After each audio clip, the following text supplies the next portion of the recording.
अस्सलाम वालेकुम। दुआएं इतनी ताकत रखती हैं कि वो लिखी हुई तकदीरों को बदल सकती हैं। जिस रब ने अपने बंदे की दुआ मछली के पेट से सुनी, फिर वो तुम्हारी दुआ कैसे नहीं सुनेगा। किस कदर खूबसूरत एहसास है ना ये एहसास। अल्लाह सब जानता है, हमारे हालात हमारी नीयत से वाकिफ़ है, हमें समझ रहा है, बगैर कहे सब सुन रहा है।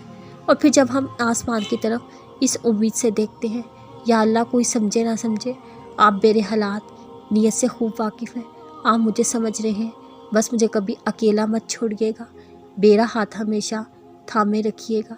तो ऐसा महसूस होता है जैसे अल्लाह हमसे कह रहा हो, मैं साथ हूँ तुम्हारे और मैं तुम्हारा हाथ कभी नहीं छोड़ूंगा। कौन अच्छा है कौन बुरा, इसके लिए अल्लाह ने आपकी राय नहीं मांगी। जब मखलूक का सब्र उसे टूटता हुआ महसूस होता है, वो अपनी रहमत का अबर बरसाता ज़रूर है, क्योंकि वो रहमान है। कहाँ अपनी मखलूक को तड़पता हुआ छोड़ सकता है। मैं मानती हूँ आजमाइश है या रब, मगर मैं हिम्मत खोने लगी हूँ।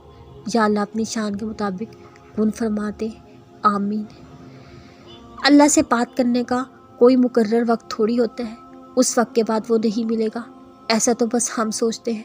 वो हर लम्हा हमारा मुंतज़िर रहता है।